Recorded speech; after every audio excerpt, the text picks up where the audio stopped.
얼마나 속상하십니까? 저도 뭐라고 말씀드릴 게 없는데요. 일단 죄송합니다. 왜냐하면 예측을 제대로 못했습니다. 방송 들으신 분들 아시겠지만 제가 시종일관 선거 전 최근 들어와서 선거 예측을 하면서 151석 내지는 152석으로 간신히 보수우파 전체가 승리할 것이다. 국힘당과 자유통일당도 의미 있는 의석 들어가고 도태우는 이제 무소속으로 당선될 수도 있고 그래서 하여튼 보수우파 다 합쳐서 150석 1석으로 간신히 가번된다. 그렇게 예측을 많이 했습니다. 그리고 조건을 제가 달았죠. 단 부정선거가 없으면 그렇다. 그리고 두 번째는 부정선거가 이루어진다면 민주당이 압승할 것이다. 조국도 압승할 것이다. 그게 부정선거의 목적이니까. 그렇게 예측을 했는데 그러면서도 속으로는 부정선거가 이번에는 어렵지 않겠나 하는 희망이 그만큼 있었습니다. 그러나 그냥 선거 전에 너무 부정선거를 얘기해버리면 투표에 혹시 안 나가실까 봐 불안한 마음에 투표는 꼭 하셔야 됩니다 하는 걸 선거 다가오면서 외치면서도 부정선거에 대해서 자신 있게 얘기 못한 거 사죄드립니다. 첫째, 예측에 실패한 거 사죄드리고요. 부정선거에 대해서 좀 더 치밀하게 싸웠어야 했는데 혹시 투표율 떨어질까 봐 그 비겁한 마음에 그냥 그 정도 얘기만 한 거. 부정선거 막으면 간신히 이기는데 지면은 민주당의 부정선거로 압승이다. 이 정도로 하고 부정선거의 몇몇 증거들 방송한 정도로 그친 데 대해서 사죄드립니다. 우리 모두의 잘못이에요. 저 잘못 우선 얘기하고요. 그 다음에 지금 누구 탓을 하겠습니까? 우리 전체의 탓이에요. 대통령서부터 한동훈 위원장서부터 국민의힘, 자유통일당이 됐건 후보자들, 그 다음에 국민들도 뒤집어 엎지 못한 것도 하여튼 우리 모두의 책임인 것 같습니다. 제 책임은 더 크고요. 우리 모두의 책임 중에서도 제 책임 더 크고 우선 댓글들 보니까 굉장히 울분을 토하는 댓글들이 많더라고요. 왜 아니겠습니까? 왜 의료개혁하지 말고 선거개혁했어야 된다. 이런 댓글들도 많았고요. 맞는 말씀이죠. 그 다음에 부정선거 조사할 사람도 없고 조사할 조직도 없는데 너무 허공에 메아리 치는 이 나라가 답답하다. 그런 댓글들 많습니다. 그 심정 저도 똑같은 심정이에요. 지금 부정선거 제가 방송으로 외친 게 5년이에요. 4.15 총선 전서부터 외쳤으니까요. 그리고 4.15 총선 그 부정선거 당한 다음에는 진짜 너무나 많이 진짜 울면서도 방송하고 그랬는데 그게 이제 4년 전인데 똑같이 또 당했는데 부정선거 이대로 밝히지도 못하고 수사도 못하나 하는 자괴감에 대한민국 왜 이러나 하는 자괴감에 여러분들이나 저나 속상하기 마찬가지인데요. 이렇게 한번 생각해 보시죠. 이번에 증거가 여러 가지 나오는데요. 이제 입장을 바꿔놓고 생각하는 내재적 접근법이라는 게 있습니다. 예를 들어서 북한이 자꾸 저러는 거 북한의 입장에서 생각하는 걸 이제 내재적 접근법이라고 하는데 부정선거를 하는 사람들 사람이나 집단 내 내재적 접근을 해보면 그 사람들이라고 우리가 가정을 해봅시다. 그러면 왜 하겠습니까? 절박해서 하겠죠. 절박해서. 왜냐면 걸리면 큰일 나는 건데 걸려서 큰일 나나 지금 가만히 있어도 큰일 나나 모험을 걸겠죠. 그래서 제가 가끔 사형수의 예를 들어요. 사형수들을 들어 전쟁에 쓸 때 그렇게 어느 나라나 꼬셔요. 너 여기서 죽을래? 아니면 국가를 위해서 용감히 싸우다가 영웅 될래? 그리고 최전방에 아주 목숨 거는 자리 상대의 장군의 목을 따르는 등 이런 위험한 일을 시키거든요. 그럼 사형수들은 한다고요. 일반인들은 못하죠. 왜냐면 죽는 게 한 50% 이상 죽는 건데. 근데 사형수들은 어차피 여기서도 죽어. 그럼 나는 그 일을 해서 50% 성공률이지만 성공하면 난 영웅 돼. 죽는 게 아니라 영웅 돼. 그러면 하죠. 부정선거도 마찬가지예요. 어차피 감옥 갈 놈들. 감옥 1, 2년 갔다 나오는 놈들이 아니라 평생을 썩어야 되는데 어차피 감옥에서 썩을 거. 이번에 걸려서 썩나. 예?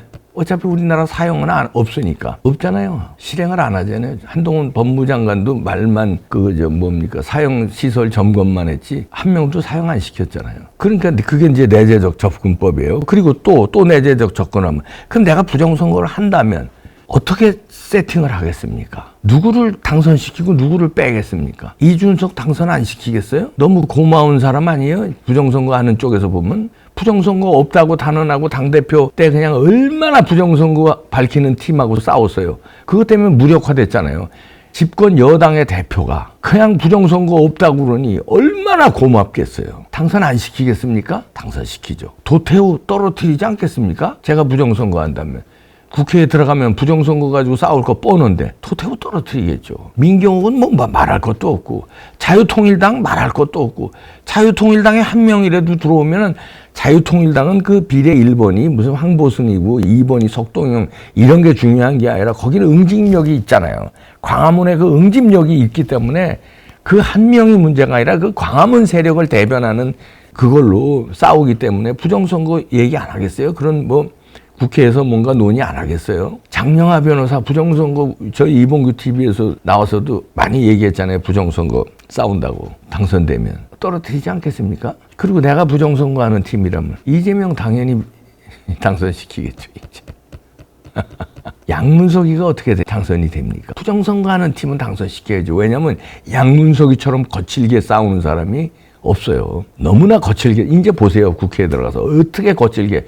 지은 죄 모르고 그 비리 그런 건 뭐 여기서 설명 안 해도 아시죠? 그런 거 눈 하나 까딱 안 하고 얼마나 그 과격하게 싸울 겁니까? 그러니까 양문석이 붙여줘야죠. 무조건 붙여줘야죠. 근데 여러 가지 부정선거에 대한 징후가 나왔었어요.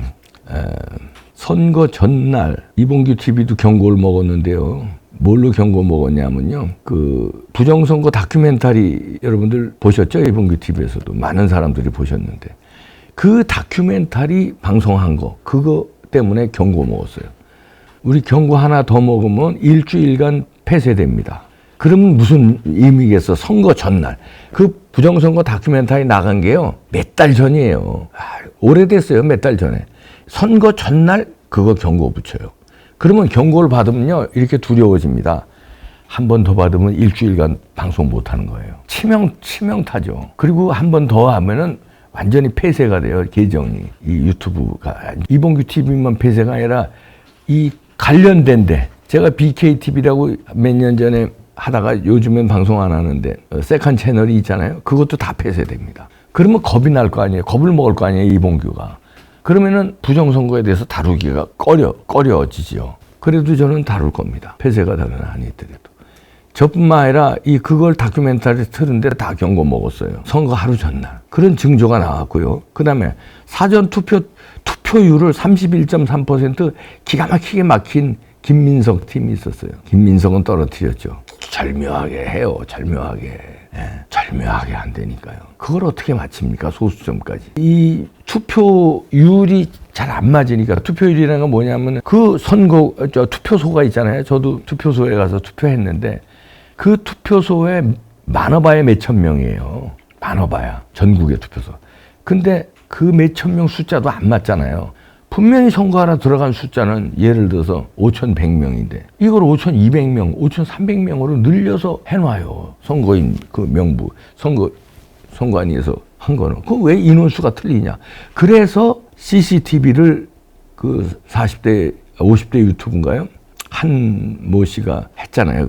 그 CCTV 설치했다고 잽싸게 구속시켰잖아요. 뭐 조사고 나발이고 그냥 구속시켜버렸어요. 우리나라가 언제 그렇게 잽싸게 구속시킵니까? 구속시킬 놈들 그냥 뭉개 구속 안 시키는데 그런 거는 잽싸게 구속을 시키더라고요. 왜냐하면 선거 전이니까. 빨리 구속을 시켜야 이런 게 논란이 안 되니까. 선거 때까지 끌으면 안 되니까. 그냥 구속이에요. 그거 운전 도와주고 뭐 CCTV 안내, 장소, 양산 같은데 서울 사람이 모르잖아요, 지리를. 70대 할아버지가 뭐 안내해 줬나 봐요. 여기가 사전투표 했던데요. 창고요. 그걸 안내해 준 사람도 구속이에요. 야, 무서운 세상. 게슈타포야. 이게 뭐 북한이야. 무서운 세상으로 그냥 바로바로 구속시키더라고. 그 CCTV는 사람을 무슨 뭐 얼굴을 촬영하거나 무슨 여성들 뭐 다리를 촬영하는 CCTV 아니에요. 그런 것도 잽싸게 구속 안 시켜. 지하철에서 뭐 그런 것도 조사하고 이러지 그렇게 잽싸게 구속 안 시켜요. 그거는 인원수 체크용이에요. 사람 얼굴 나오게 안 하고 밑으로 이렇게 해가지고 인원수 몇 명 투표하러 들어갔나. 그 투표하러 들어가는데 뒷모습만 나오게 이렇게 한 거예요. 인원수만 체크하려고. 선거인 명부하고 대조하려고. 그걸 구속을 시켜요. 그러면 그거를 또 언론들이 그냥 무슨 큰 중범죄자처럼 난리치고 그러니까 우리나라 언론도 부정선거에 대해서 이제 관심이 없으니까 부정선거에 대해서 알레르기를 가지고 있어요. 이봉규 TV 보시는 분도 오늘 아침에 댓글 다는 분 보니까 이제 열받으시니까 야, 부정선거 얘기 좀 그만해라. 아주 지겹다. 이런 분들도 계시더라고요. 심지어 이봉규 TV 제가 5년간 부정선거를 그렇게 거의 매일 빠지지 않고 얘기했는데도 그러면 이봉규 TV를 안 봤을 거 아니에요. 보는 사람도 부정선거가 이제 지겹다는 거예요. 그러니 일반 언론들이 부정선거를 안 다루는 거예요. 왜냐면 유튜브가 많이 그걸 다뤘는데 지네들 늦게 다루면 쪽팔리니까 안 다루는 것도 있고 이제 국민들이 그거 지겨워하는 국민들이 많다는 것도 알고 그러니까 안 다루는 거예요. 이렇게 총체적으로 이런 나라가 됐다고. 그러면은 선거에서 여러 가지 부정선거 의혹이 나왔잖아요. 이봉규 TV에서도 방송했지만 그 새벽 3시에 CCTV 보셨죠? 새벽 3시에 왜 그런 막 사전투표지 막 쑤셔 넣는 작업하는 거. 봉인지 띄고 막 쑤셔 넣고.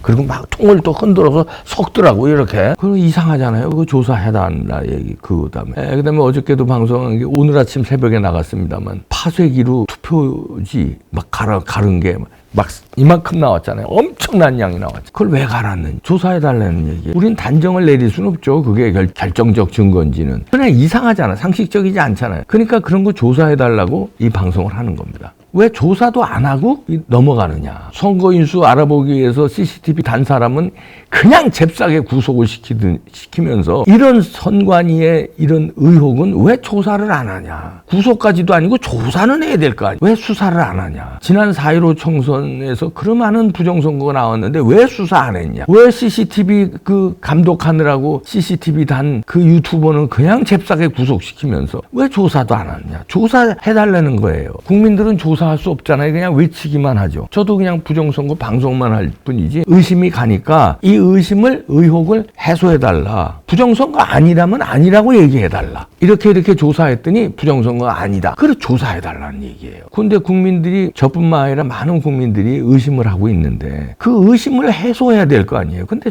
수사 안 하고 그냥 뭐 흐름을 넘어가는 걸로 그냥 시간 지나가면 끝내겠지. 시간 지나면 또 부정선거 나오는. 그리고 이런 민심에도 그렇게 민주당의 압도적인 승리를 안겨준다고요? 그 민심이 맞을까요? 그러면 대한민국이 민심이 잘못된 나라죠. 부정선거 만약에 하나도 없었다고 칩시다. 그러면 대한민국이 살만한 나라입니까? 아니, 선거 전에 그런 비리와 그런 망언들이 나오고 민주당에서 얼마나 나왔어요. 그리고 선거 대장이 이재명이고 또 조국인데 그런데 그 팀에 압승을 갖다 준다고요? 대한민국 국민들이? 그런 사람이 훨씬 더 많다고요. 그러면 대한민국이 잘못된 나라죠. 살 가치가 없는 나라죠. 저는 그렇지 않다고 봅니다. 그래도 상식적인 대한민국 국민들은 아무리 좌파도 좋아요. 그래, 좌파도 있어야죠. 근데 범죄단체 같은 저런 범죄인들을 그렇게 응원할까요? 저런 파렴치한 비리를 저지른 사람들을 그렇게 응원할까요? 양문석이를 당선시키고 이재명이를 압승을 이끌고 조국의 돌풍을 일으킬까요? 저는 우리나라 국민들이 그 사람보다는 상식적인 사람이 조금 더 많다고 봅니다. 제 생각이 틀린 거죠, 그러면.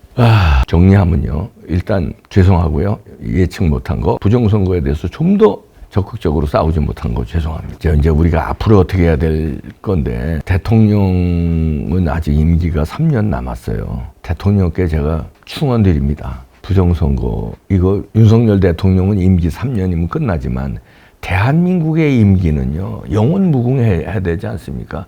그 영원 무궁해야 될 대한민국이 부정선거로 자꾸 이렇게 의회가 교체되고, 윤석열 대통령 당선 때도 부정선거 탔어요. 7.7% 이길 거 0.7%로 이겼는지 5.7%로 이길 걸 0.7%로 이겼는지 모르잖아요. 그때가 찬스였어요. 뭐 지나간 얘기 하지 맙시다. 이제부터가 중요합니다. 부정선거 이번에 나오는 의혹들 지금 몇 가지 나왔고 앞으로 또 나올 겁니다. 그거에 대해서 철저하게 조사해 주십시오. 그리고 그 조사를 토대로 선거 시스템 바꿔주십시오. 대만 왜 그렇게 하겠습니까? 캐나다, 독일, 프랑스 우리만 못해가지고 수개표 하겠습니까? 우리 수개표라고 우기는 놈들이 있는데 이번에 수개표 아니에요. 전자개표예요. 수검표만 하는 척만 한 거예요. 검표. 개표는 전자개표기로 서버로 들어갔어요. 대만처럼 하는 제도를 바꿔주십시오. 그리고 우리는 알고 싶습니다. 이런 의혹들이 진짜인지, 이 의혹이 의혹뿐인지 뭉개지 말고 수사해 주시 부탁드립니다. 그리고 국민들과 저는 포기하지 맙시다. 그리고 또 대한민국 이민 가질 수는 없잖아요. 이 나라 살아야 되잖아요. 그러면 에이 징글징글한 부정권 가야지 이제 얘기도 하지 말아요. 이러지 말고 우리는 끝까지 관심을 가지고 우리가 살만한 나라 만드는데 지금부터 또 노력해요. 저는 하겠습니다. 저에 대한 질책도 해주시고요. 그리고 질책 제언 달게 받고 또 앞으로 제가 할 일을 또 하도록 하겠습니다. 조심스럽게 이렇게 살짝 옷을 입고 나왔는데 아주 지금부터 세게 외치지는 않겠습니다. 추세를 지금 보겠습니다. 이제 증거들 나오는 거 보고 여러분과 함께 의논하시죠. 대한민국 포기하지 맙시다. 윤석열 대통령님, 대한민국 포기하지 말아주세요. 부탁드립니다.